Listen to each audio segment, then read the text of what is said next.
morning, people of the internet. You're listening to Debi Radio's 79.5 FM, a podcast where we discuss the movie Grosse Point Blank 1 minute at a time.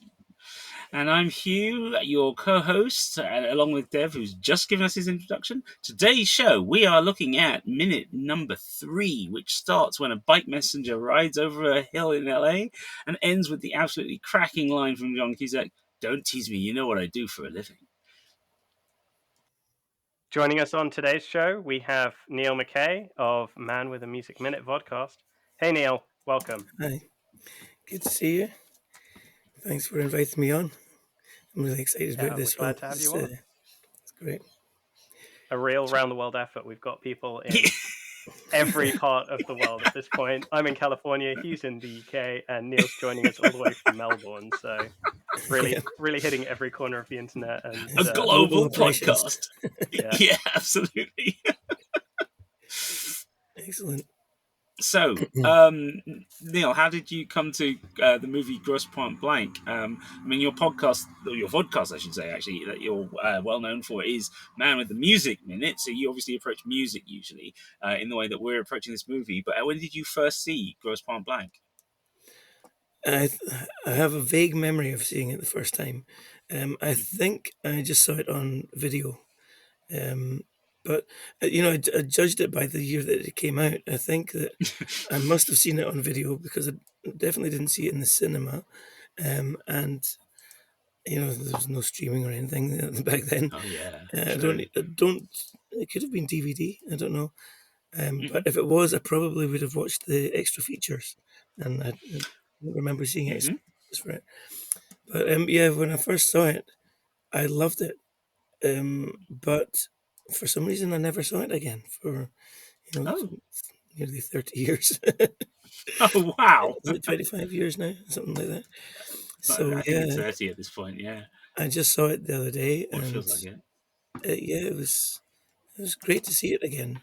It's not exactly how I remembered it, but I just have big memories of it. So, interesting question then.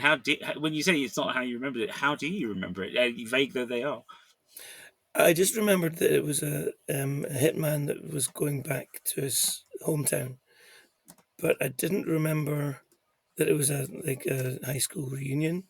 I didn't remember half of the cast. Oh, I didn't remember 95% of the cast that were in it. I remembered John and Joan Cusack, but that was it. I didn't even remember. Shockingly, I didn't remember Minnie Driver. How can you forget Minnie Driver? Good point. Yeah, I mean, she's wonderful, but I just didn't remember that she was in it for some reason. I always associate her with Good Will Hunting. I don't really think about any other films that she's done. That's a good call. I haven't thought about Good Will Hunting in a while. Actually, I keep forgetting she's in that. Yeah, that was very much a '90s face, isn't it? In some way. Yeah, I was wondering what she's done. I didn't look her up on IMDb because she's not in any of these minutes. But I was just wondering what she's done recently because maybe it's that Hollywood thing about she was young and she was the love interest in all those movies back then, and now she must be in her 50s or something. Well, we actually talked about this on the second episode. Interestingly enough, because I actually saw her on British TV recently because she was promoting a book. She did an autobiography, which she was promoting, and she'd taken a lot of time out to be a mother, basically, and then has found her way back to the industry, and she's in TV at the moment. But yeah, you're right. There was a big gap where she wasn't on our screens, and as you say, it's one of those things where classic case of actresses of a certain age not finding the parts, But now there's more and more of those parts being written, which is one of the reasons she's back. And I think that's I think that's a good reason to be re-examining Grosse Point Blank, because as you say, it's been a while, and she's back, and I'm pretty sure I saw John Cusack recently talking about something on YouTube. So this feels like the right time for all of us to be here talking about it. So, Dev, talk to us about minute 3. Yeah, so you kind of gave a rundown of what happens in the minute. This is, I guess, Martin Blank's first hit of the film, in the hitman sense of the word hit. It is just, I guess, a kind of introduction to a character that is doing a job, and it's in some ways I feel like it's a little underwhelming in terms of the action you expect from a typical Hitman movie these days, right? It's very calm, very like considered his behavior. Hmm. Um, it's not, you know, I mean, we've mentioned this before, right? But this isn't a Michael Bay movie. This isn't like explosions and action. And I think one of, there aren't a huge number of well, there's a fair number of Hitman movies, but I kind of think of like Mr. and Mrs. Smith, and I can't imagine this kind of introductory scene working for a film like that. It's funny you say that. I'm quite a fan of Mr. and Mrs. Smith, and I think half the fun of that film is the way, because it starts off the same way in terms of being low key, of people trying to do assassinations that look like, that are relatively hidden and look like coincidence or accident. And the fun of both films is that as they unfold into ridiculous, over the top That's true. action. I mean, Yeah. Grosse Point Blank is one of those films that, for all of its limitations in terms of budget and time frame, because they shot it quickly and all the rest of it, has, as we said in the first episode, it's got cracking action in it. But part of the thing that makes the action so good later on is the low key start. Yeah. This is yeah. I mean, he literally fires one shot, Yeah. right? But that Yeah. starts a chain of events, Yes. which And leads to and more we do shots. see things escalate even within this scene. I guess that's a fair point. Although it's not Martin that's instigating that. Well, We go. he sort of does. I mean, Neil, what do you think of it? This opening And minute. So we got the messenger coming over the hill. And, Martin's on the phone with his assistant, and he's making the rifle at the same time. I felt like there's so much going on. You've got a Mm. lot to take in, especially the first time you see a film like this. Is you're you're getting this thing from Joan Cusack about the invitation. At the same time, Hmm. you're getting the action that's going on with the cyclists coming down the hill. But you're also getting the text on the screen of, like, the first thing that jumped out to me was Joe Strummer. I thought, oh wow, Joe Strummer Yes, from the yes, Clash the is in this. credits. Wow, so you got the credits coming up, and how can you focus on who the director was, for instance, if you've Yep, got all this action going on? Is an yep. odd thing. And I did notice that it's not a steady pace of the credits. They actually paused it. They had Hmm. the first two or three credits, and then there was a pause of credits when all the action was going on, and then the Hmm. credits started again as the action died down. But Mm. yeah, apart from that little pause, there's just so much going on. But I Mm. did think the actual one shot. It was interesting that it was like he was saving somebody. He wasn't actually trying to kill somebody. It was that Hmm. he aimed at his head first, and then Hmm. it looked like he quickly moved to his shoulder and shot him in the Yes, shoulder, yeah. which is interesting because it was like his instinct was go for the head. No, no, I'm Yeah. here to stop this person from killing somebody else. I'm not here to kill him. And Yes. he basically shot him in his right shoulder, which is Yep. the one he would have shot the other guy with. And Yes. then through that, the other people were alerted to his presence, and they actually did the killing. Um, so yeah, it was You interesting know, that they're setting up him as being the goody because he wouldn't kill the guy, even though that's Yeah, the same but thing. that's a yeah, really exactly. interesting point, and I'd Yeah. never noticed it before. I'd just taken it as he shot the guy, and I'd not No, really considered that shift in target yeah. at all. There's a real there's so much going on in terms of lean, very like almost Pulp Fiction level writing, but is in film terms of like creating character, with through action, through movement, through the editing. Yeah, his responses to Joan Cusack's character at the same time as he is doing a very professional job. The fact that he's able to multitask, Yeah, in that way, and like nowadays, I mean, here we all are on our headphones, and we're used to it now in this day and age. But you rewind to the late '90s, early 2000s, it's like we weren't all like that, right? That's definitely military training, but at the same time yeah, as he's got the voice in the ear, which should be a distraction. He not only puts together the rifle, which Dev and I were researching. We think it's a Winchester, but we're not sure because it's one of the few guns not identified by the Internet Movie Gun Database.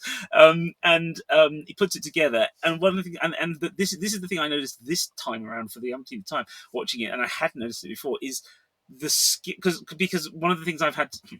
Okay, this is going to be very weird talking on this podcast because you guys are in countries, Australia, no guns, right? And, America, loads of guns. And I'm in England, but I work in a school that has a full cadet force. So we have RAF, Wow. Navy, and Army. And we have an armory with weapons, and we have an ammunition room, right, with all the locks and everything. My classroom used to be 2 doors down from the armory. So on a Friday night, I'd be doing my marking while there are boys in uniform queuing up, being issued with guns and prepping them, right? So anyway, I've had to learn how to handle a bolt-action rifle to teach lessons on JFK and Lee Harvey Oswald. We actually do a lesson where we get the boys to try and actually fire 3 shots on a World War I era bolt-action rifle that's deactivated in 9 seconds. Can they match the Warren Commission's theory?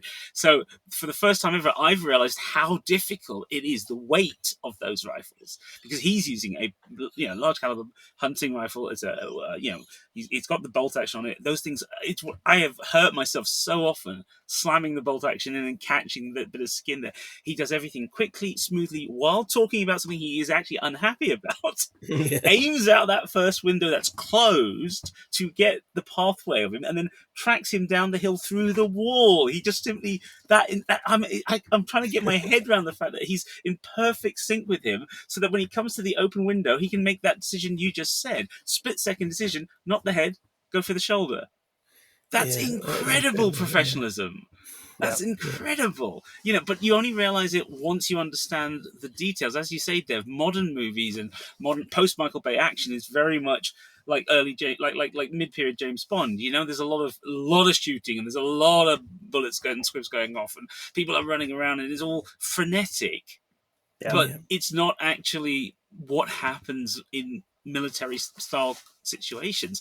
This, on the other hand, despite the fact that it's a movie, and it's very much a movie creating its own little world, is actually quite realistic. Mm-hmm.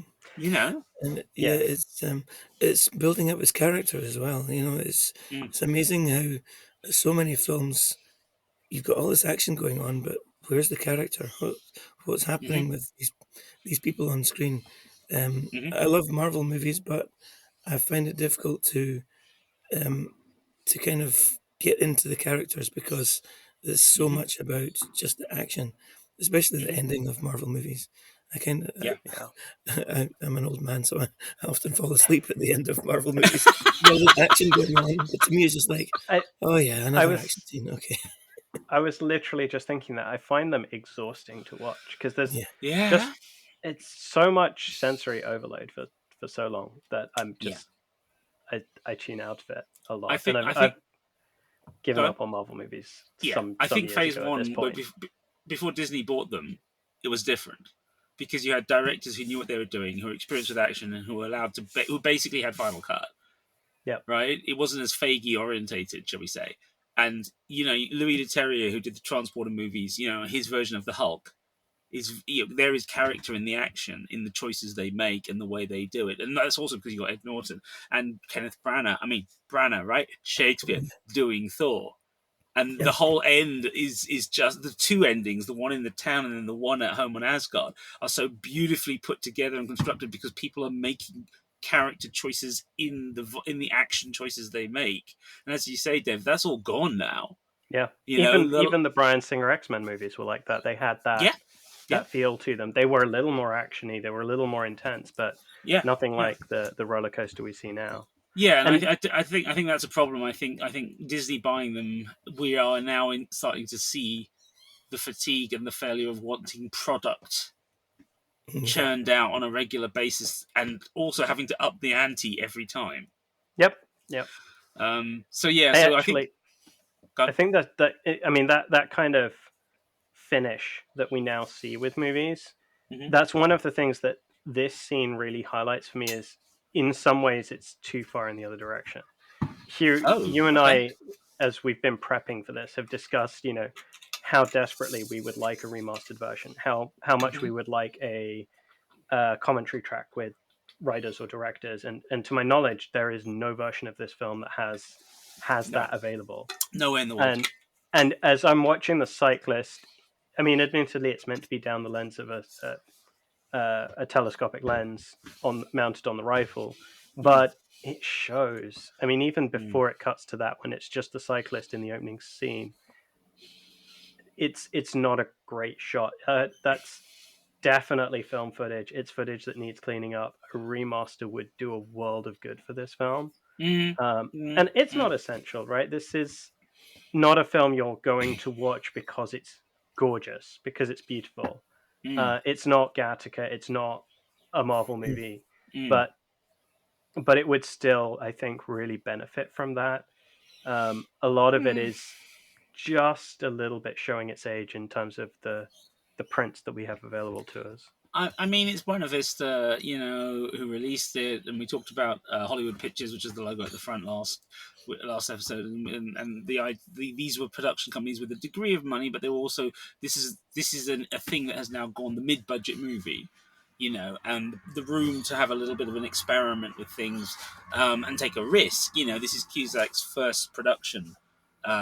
First short film as he's a producer of his own material, and he already has the hallmarks of what everyone was already expecting from him, then wedded to the action. And then after this, he would then go and do, and then we get High Fidelity as well, and we get all these other things he's involved with.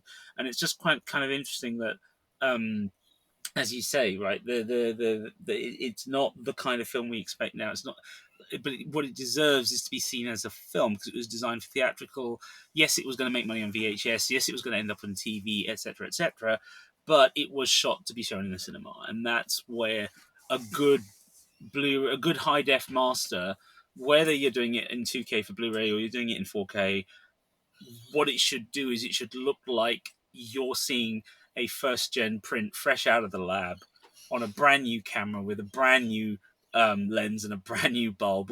So every clean, every color looks fine, everything looks fine. That's what's lacking here. There's a certain amount of age because the master is old. Even the Blu-ray itself is perfectly fine. It's adequate, but I would argue it's probably the same master they prepped for DVD. Looking at it, there's a few things here and there that indicate it. So yeah, I think you're right. I think the film itself would benefit from a remaster. But I think we also have this problem of all these '90s American crime films. Things are doing everywhere you're dead, and that Usual Suspects has just been remastered in 4K, and already there's argument over whether the color's right, whether it looks right. And I'm like, guys, if you can't remember seeing it in the cinema, don't judge because, DVDs and VHS and other things are not the standard you use. You have to have been there and seen a print to know what it looks like. And I think that, but these films weren't done.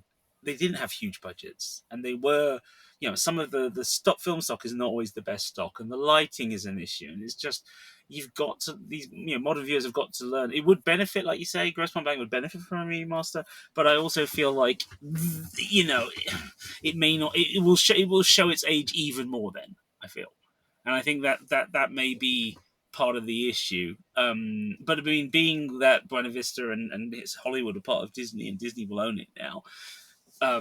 The question is, do they want to put it, if it's not already on Disney Plus, do they want to put it on Disney Plus? And if they do, then it will need a remaster because that's what Disney Plus do. They put remastered stuff up. Well, I've watched it on Disney Plus. I watched it on you Disney did? Plus. So it's there? It is there. In And Australian I don't Disney think it's Plus. remastered.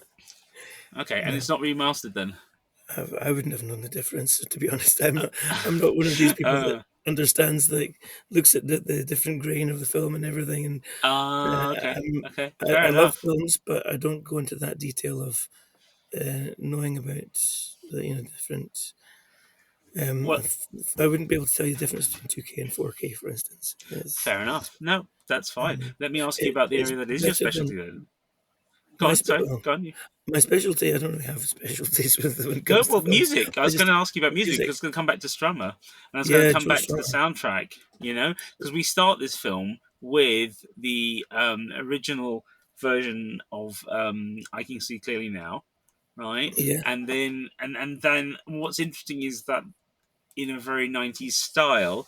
They allow the moment violence happens, the music goes down and then it comes back Yeah, up again, yeah, and the music itself, and it's that juxtaposition of violence and, sweet, soulful music, and it's sort of exactly. what that's a very 90s thing. I mean, what's your take on it? The bit where the messenger bike messenger tumbles over um the car, and suddenly you have the swelling of the song. Yeah, and it's. I think that at that moment he says, "I can see all obstacles in my way." The car is in his way. Yes. I think that was the joke, but I'm not sure. But yeah, I did Ah. think that was well done. It's it sets up the movie as being odd. There's, you know, it's not. If you've rescored that with, some kind of um, dramatic song that Tarantino would use, it would be a totally Mm, different atmosphere. Um, hmm. on top of that, of course, you've got Joan Cusack with her sarcasm as well, which sets Mm, the tone differently too. But the music, I just feel like all the way through the film, there's amazing songs, but mm, they often are used to go against what's happening in the movie. They just seem to, sometimes it's that you've got a song just for a split second and then it moves on to mm, something else.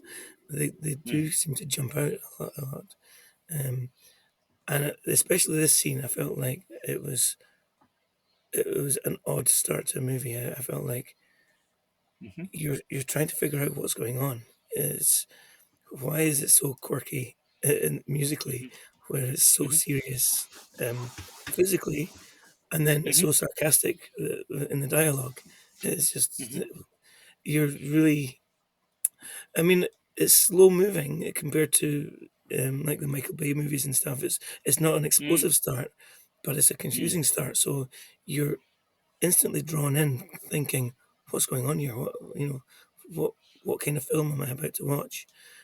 hmm, Yeah. And this minute really does kind of set up the confusion, and it probably is because there's confusion in his mind. He's and I thought about the lyrics of the song. He has he is beginning to see clearly that he doesn't want to do this job anymore, and throughout the film, he starts to see all the obstacles in his way to getting his, um, I love that race. to getting Yeah. to his new life at the end of the film. yeah, So it's like such a poignant song to start the movie off with, and it's like his theme for the whole movie. I don't know if it yeah. ever came back. As you go through, you can see if it ever does come back in the movie. Yeah, no, we'll make a note of that for when we get around to the end. Because I don't remember it coming back. I remember it being at the beginning, but I love your point that it is that much more. It is specific, so specific to this, and to the what is happening to the character, and so that means you've now got what this means is that what you see on screen, what you hear in terms of dialogue, and then what you hear in terms of music are all telling us who Martin Q. Blank is at Yeah, this Yeah. moment in time, which is just wonderful filmmaking. That concision of bringing it all together. That's what Armitage. I think we were saying in our earlier episodes that Armitage has directed very few films, but he's been around in the business for a very long time, back to the 70s, and it's just very intriguing that when he does have a couple of films that are reasonable hits, which is Miami Blues and Grosse Point Blank, which are within the same decade of each other. They're both very much lean crime films with a very black sense of humor and a very kind of punchy set of editing, and they have a lot in common. yeah, And I wonder if that's why he doesn't get as many other films made as possible. But you were talking about why there's so much interesting music. I mean, it's very interesting that the music, if you go to IMDb and look at the music credits, there's a huge list because they had Kathy Nelson, who was a music supervisor, but they also, obviously, Strummer was doing some score for them as well as helping them get in touch with people. There's an executive producer for the soundtrack, there's a music programmer, and Cusack's mates who helped rewrite the script with him were also saying, "Hey, can we have this?" And so they're listed as music consultants as well. But Kathy Nelson's quite an interesting character for music because I would argue that the '90s was big for her in terms of thing, but she herself is cousin of Ricky Nelson. And so she comes from the music biz. And when you I'm start not sure looking at who the Ricky film, Nelson is. Uh, American singer from the '60s, I think, okay. early '60s. But she's another one of those sort of California people who Right. come from one family but then go into a different part of the creative business. But you look at the list of films that she was doing, helping choose songs for in that time period, and it's very very interesting because I'm looking at this and I'm thinking, oh, I know most of, like, I've heard most of these soundtracks, or I own a lot of them. And so this includes, right, I'm just going to run through it, right? Going back to the 80s, she started with Repo Man, Uh-huh. absolute punk classic, right? Yeah. She was then involved as a music consultant on behalf of MCA Records for Beverly Hills Cop. She was a music supervisor for Weird Science, Sid and Nancy, Beverly Hills Cop 2, right? Days of Thunder, Pump Up the Volume, which is a cracking Wow. movie, right? In terms of music, Thelma and Louise, Point Break, Reservoir Dogs, Yeah. CB4, which was one of the first hip hop movies, Before.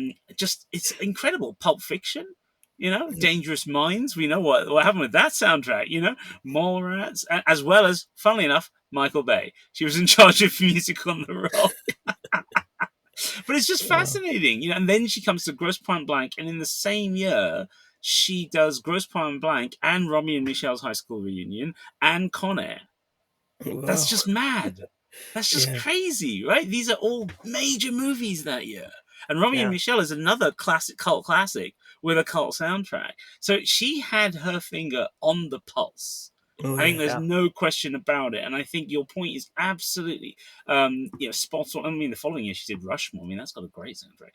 I feel like you've got a really good point there with the idea that why is it so quirky? Well, we're talking about somebody in charge of this sort of music who has comes from the music business, knows the music business well, and therefore can reach out, but is also in tune with the cinema. She Yeah. seems to have a real instinct for what these films need. It's hard um to talk about music of that, about movie music of that era without mentioning Reservoir Dogs and Pulp Fiction, because they yeah, set the standard. I mean, they were yes, way ahead of everyone else. And yeah, when you mentioned her name, I was wondering if it was her that had done those two movies, because when I think about somebody choosing existing songs for a movie, I instantly think of hmm, her doing Reservoir Dogs, because yeah. the choice, once again, the choice of Stuck in the Middle with You, Still as well, like, when did yeah, any of us listen to them at that point? Like, yeah, I remember, yeah, it was a nobody ever mind-blowing even knew what soundtrack. that song was, and then all of a Yeah, sudden it yeah, was yeah, everywhere.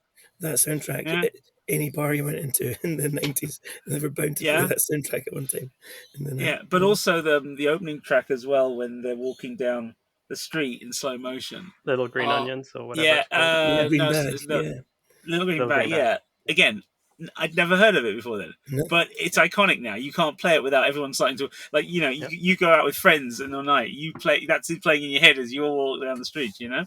It's yeah, that's essential. But this is so much more punk. Grosse Point yeah, Blank, yeah, for all the suits and the professionalism and the officers. This is punk. This is oh, yeah, Violent Femmes, The Clash, Johnny Nash is the exception, and obviously The David Bowie and yeah, Queen. But they Yeah. need to have that, the fact that you've got Guns N' Roses and Faith No More on one side, but then you've got the Specials, the Jam on the other side. It's this balance of America and Britain. yeah, Yeah. And it's sort of very college rock, as they used to call it back then, college radio sort of style. Because I mean, I don't know anybody over here anymore who listens to the Violent Femmes, but I mean, I did at the time. But then I also yeah, worked in university radio. Yes, And narratively it's all tied in to make perfect sense that this is being played when it's a yeah, 10-year high school reunion. The local radio station is going back 10 yes, years to play all of yeah, this music that they grew up with, that they were yeah. listening to in high school. Yeah, Yeah. I mean, it's interesting that there was tracks on the trailer that they didn't get cleared for the film or weren't in the film. because the Okay. trailer uses apparently "I Got You, Babe," UB40, Chrissy Hind, "Friend or Foe" from Adamant, and "Modern Love" from Bowie. All And right. so I can see how that would get people to watch the film. Yeah. But then Yeah. the movie, Definitely. the two albums they released, none of those are on them. Yeah. Did, Um, So Neil, they did have goody two shoes in there, didn't they? Sorry. Did they have goody two shoes in there? I'm just having a look at the list of tracks. Uh, do you know what? I can't see it on the list. That's That's interesting. weird. I thought that I thought it maybe it was was in there something else I somewhere. was Was it? watching that had goody two shoes in it. Okay. So apparent. I'll just very briefly. I will just run through the track listing of both albums and the tracks that are missing, just because I think it is interesting in the context of our conversation. So, "Blister in the Sun," Violent Femmes, "Really Can't Fail," The Clash, "Mirror in the Bathroom," English Beat, "Under Pressure," Bowie and Queen, "I Can See Clearly Now," Johnny Nash, "Live and Let Die," Guns N' Roses, "We Care a Lot," Faith No More, "Pressure Drop," The Specials, "Absolute Beginners," The Jam, "Armageddon Time," The Clash, "Matador," Los Fabulosos Cadillacs, "Let My Love Open the Door," Pete Townsend, "Blister 2000," Violent Femmes, "A Message to You," Rudy, The Specials, "Cities in Dust," Susie and the Banshees, "The Killing Moon," Echo and the Bunnymen, before Donnie Darko, making a point here, "Monkey Gone to Heaven," Pixies, "Lorca's Novena," The Pogues, which, if memory serves, was one of the tracks Strummer was on with the Pogues. Tones on Right. Go from Tones on Tail, "Let It Whip," Daz Band, "The Dominatrix Sleeps Tonight" from Dominatrix, "War Cry" from Joe Strummer, "White Lines Don't Do It," Melly Mel, "Take on Me," Aha, "You're Wondering Now," The Specials, and then what was not issued on the albums: "Blister in the Sun" from Violent Femmes again, "Live and Let Die" Muzak version, the one that's in the mini mart when they walk in, "Ace of Spades," Motorhead, "In Between Days," The Cure, "Your Lucky Day in Hell," The Eels, "Sharks Can't Sleep," Tracy Bonham, "Little Luxuries," The Burrows, "Big Boss Man," Jimmy Reed, "Detroit City," Bobby Bear, "Walk Like an Egyptian," the Bangles, "99 Luftballon," Nena, and "Doors of Your Heart," The English Beat. So that's the lot. Okay. So weirdly, it's not there. And I Yeah. just like, when you said it, I was like, I'm sure it's in there. Yeah. I mean, one of I'm the struggling to interesting remember things. because it was. I remember seeing that the other day. If it wasn't this Yep. film, it was something else I was watching, and Okay. the character on screen was a Goody Two Shoes character. I was thinking Ah. that Well, it was that really will. I apt for will. the scene, and it just jumped out at me. Oh, I was my first album that I asked. I didn't buy it with my own money. I asked my parents Oh, to buy it for me. really? Was Oh, Kings of the fantastic. Wild Frontier by Adam and the God, Ants. So I was a classic. huge Adam Classic. and the Ants fan at the time. Absolute classic. Nice. Dev, I think you've been holding. Wait, you look like you've been waiting to say something. I don't I know. mean, well, one of the things that fascinates me about the list and about really just how comprehensive it is, and this is something I noticed as I was like Mm-hmm. rewatching the film. There's actually relatively few scenes where there isn't music of some sort playing, and Okay. despite the number of tracks on there, Mm. most of them actually are like good chunks of the track. It's not like it's a Mm. few seconds here or there that you can just barely identify it. You Mm-hmm. get a decent length of that track. It's almost back to back music throughout the entire film. And it's Mm-hmm. not, I mean, there is definitely composed music in there, and you know, Mm-hmm. that's something that Joe Strummer contributed, but it's a lot of recorded hits just played. Mm. And there are cuts and there are, you know, it's abridged, but it's not as abridged as you might expect when you see a list of what is it, like 30 plus tracks Yeah. in a Yeah. No. 90-minute movie. When you're watching the film, you notice them. They're well Yep. chosen pieces and just enough for you to go, "Oh yeah, it's that," and then the film moves on. But without Yeah. leaving, I mean, you might want more, but because there's another track coming, it works quite. It's the jukebox effect, isn't it? It It's is, yeah. a movie jukebox.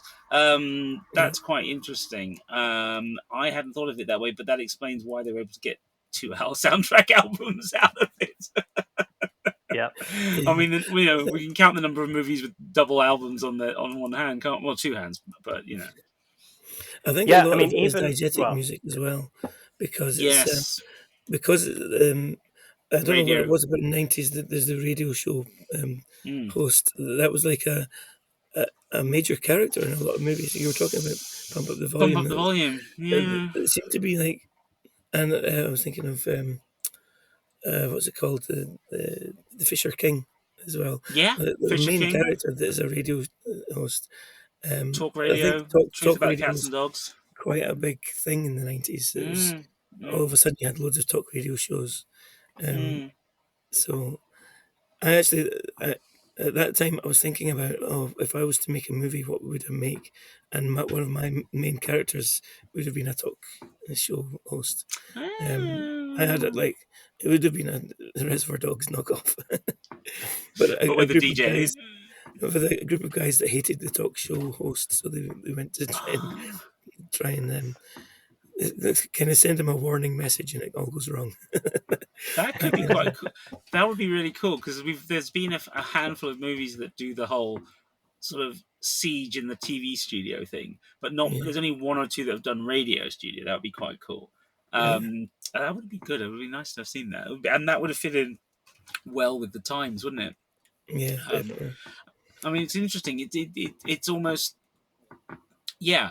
There's if someone hasn't already done it, there's either a thesis or a book to be written about why there's that series of films in that time period. Whereas in the 70s, when there's a DJ in a film, they are literally just soundtracking the film, right? So Vanishing Point, The Warriors, they're there to help the audience feel like they're part of the world. But you're talking about where the DJ steps out as a character within the film.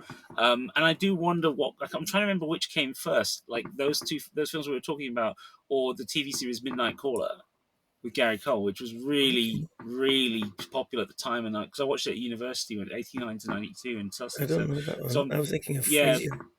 Oh, there was that too. That Frasier was was in the the other one. 90s as Frasier, well. Yeah. that was the sitcom one. Yeah, Midnight Caller was like a was like a late night BBC One, I think, or BBC Two American 50-minute drama about a guy who does the late night talk show, and he's acerbic, but he's not as brutal as talk radio, and he keeps getting involved in what happens outside of the calls. He keeps getting involved with, someone says something and there's an emergency, and he's got a police friend, obviously, and it's that kind of thing. But it was very well written, very well acted, and it lasted 3 seasons.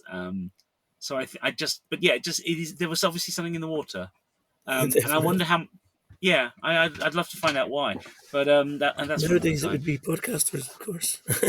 I mean, back then we didn't have podcasts, so that was the way that people got their message out to the world, and with some kind of. I mean, with Pump Up the Volume, it was an underground thing. It was a Yeah, pirate radio show. Um, yeah, such a good film. I love the just. Sorry, I just remembering the way Slater performs in that film. It was like him from Heathers, but off, off the leash in front of the mic, wasn't it? It was so yeah, good. That was a I good think he time for was those kind two of films. channeling "Good Morning Vietnam" in that Yep, film. yep, That kind of yep. he was going for that style, I think. Well, yeah, and then Good Morning Vietnam predates all those films, so I'm wondering if Yeah, maybe that's where it starts. yeah, Is that? So yeah, no, interesting. So we're kind of linking it back to a longer trend of films there, and it kind of so it's yet another thing that goes into the mix of Grosse Point Blank. yeah. Except now we're giving the voice to it gives the voice to Minnie Driver, which is far more interesting as well. Yeah. Right. Dev, I think that's minute 3 I done. think I think Um, so. Yeah. I Right. did mention So Joan a couple of times. Maybe we can go talk about Joan in the next minute. I Um, think so. yeah, Let's do it. her Yeah. her No, performance was spectacular. yeah. No, there's definitely space and time to talk about it in the next Yeah, one. So, definitely. thank you for listening, folks. This was minute 3 of the Grosse Point Blank podcast, Debi Radio 79.5 FM, featuring your hosts, co-writers, co-producers, Dev Salagar and Hugh David. Today's guest was Neil McKay of the Man with the Music Minute podcast. You can find him at his YouTube channel. Yeah, Chief Abarach in most places, or you can follow. It's Linktree, so it's LINK dot. Sorry, LINKTR debi.ee/MWAMM. Cool. And you can Awesome. find Great. And you can find us as well at all good podcast players, as well as like Neil on YouTube. And also X and Spotify, all at Debi Radio. That's DEBI Radio. Where else, Dev? And on our website, debiradio.com. Again, DEBI Radio. And we'll be back tomorrow with Minute 4. And hopefully, Neil, you'll be able to join us again for that one. Oh, yeah, I'm sure I can come back. Excellent. Sure was clear that all of this was new. Concentrating hard like a little girl, smoking for the first time. It wasn't a moment, it was a feeling.